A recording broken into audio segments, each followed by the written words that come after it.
Having essentially lost my 30-year plus career to AI, I'm now looking for something else to do. And I've been watching YouTube for the past few months, watching gurus and seeing if there's anything there that I can actually do. I've been looking at things like POD and creating a Shopify store. So one of the first things I'm going to try is print on demand, and I'm going to open my own Shopify store.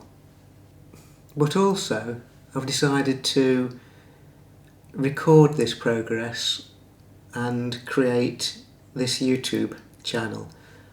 I'm not really expecting much from this channel, but what I am trying to do is learn to be creative in a different way. One of the things I did see on the YouTube channels was that the gurus, if that's the correct term, were saying that you need to have some kind of consistent channel identity, i.e. your background needs consistency so as not to confuse people. I find it strange how people would get confused, but anyhow, so the first thing I've done is created this little YouTube studio. The gurus suggested, if you're a photographer, to have bits of equipment in the background on shelves, something like that, sort of to enforce to people that you're a photographer.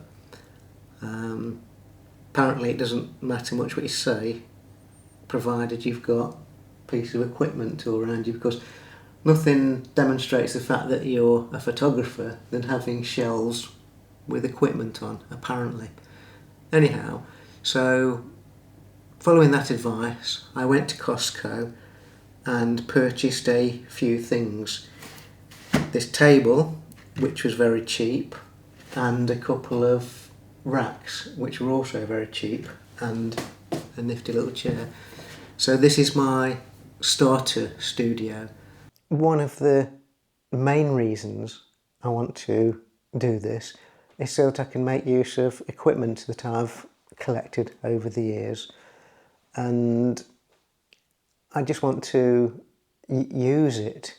Yesterday I went to Costco and decided to invest in some items to build my YouTube studio. So I bought this table. That was only, I think it was £22. So that was a nice bargain. It's really solid. It's great value. You can just set it up and take it down as you please. And I bought a couple of these metal stand things to put a few bits of my equipment on, just to set the scene. I don't know whether it is something that you have to do or not, but I thought, well, if I'm watching YouTube and learning from gurus, etc., or even just normal people explaining things, I might as well just follow the process and take it from there. It also gives me an excuse to use my equipment. I'm filming this on a Osmo Pocket 3. This is my Sony HDV Z7. I bought this in 2008. I have two of them. They've been used often on many shoots, and it's a fantastic camera. It has tape, but also it has one of the early cameras to come out with a digital back.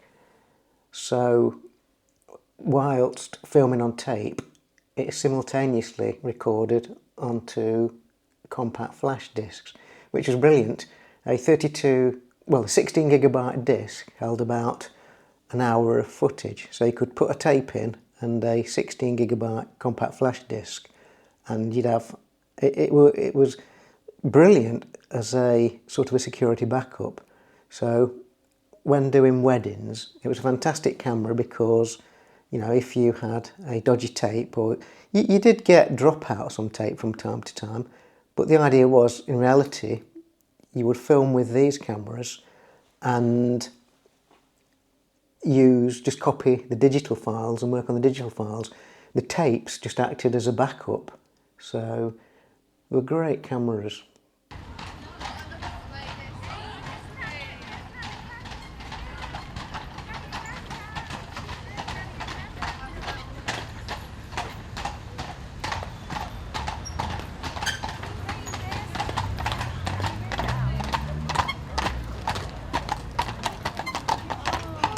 In around 2017, as digital got better and better, the tape format was slowly losing popularity and everyone was going more towards digital.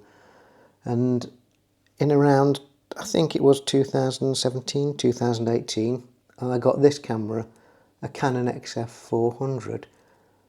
This also featured a professional grade audio unit, which meant we could use XLR mics for more professional results. And it also featured dual SD cards, so you could film on 2 discs at the same time, which meant that you had a backup in case of any disc failure. So it was really comforting to know that when you're shooting a wedding, that if one disc failed, got corrupt or anything, there's always a backup in there. Also in 2018, around that time, I bought 2 more Canon cameras. One was the XC10. They were classed as cinema cameras because of a very high data rate, 305 megabytes per second, but these recorded to Compact Flash 2, which was a very, very big downside to these cameras. I'll tell you about that in a second.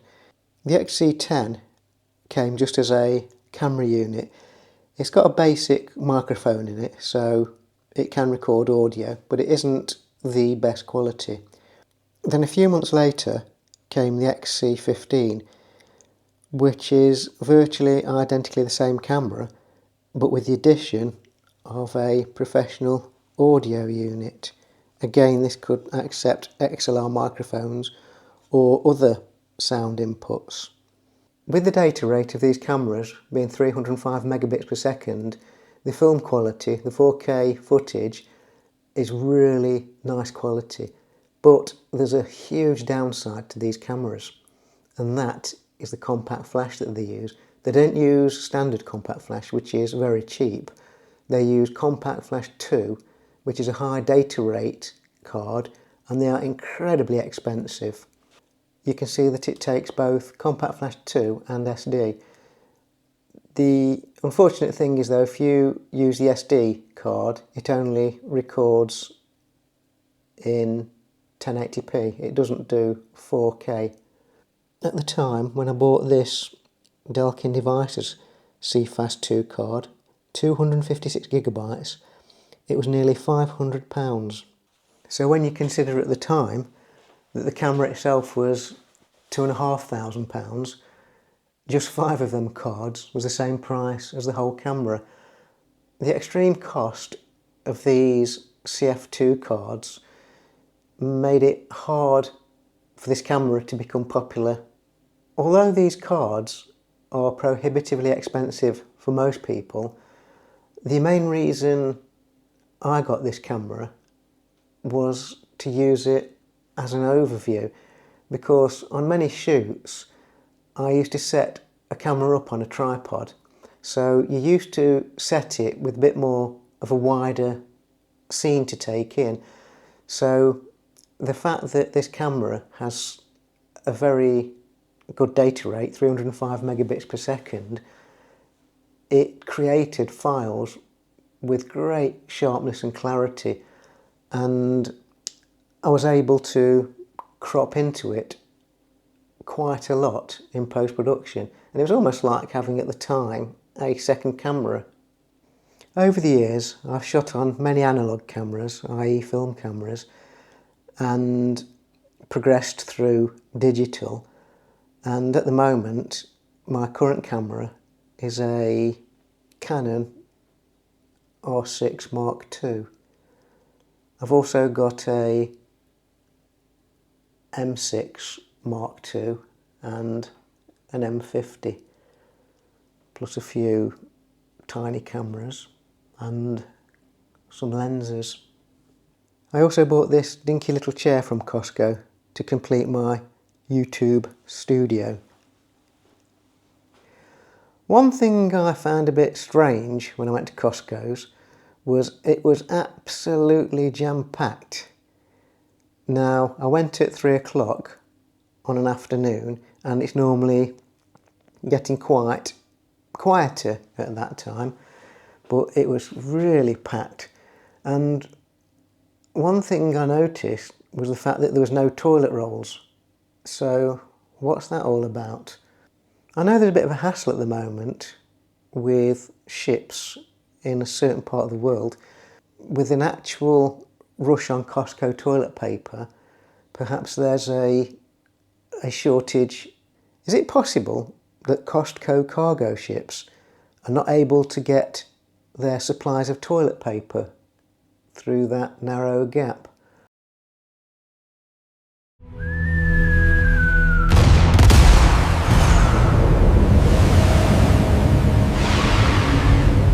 And like I say, the first thing I will try is print on demand. So my next video is going to be about setting up a Shopify store and creating my first product. And according to the gurus, after I've done that, I should make trillions of pounds very quickly.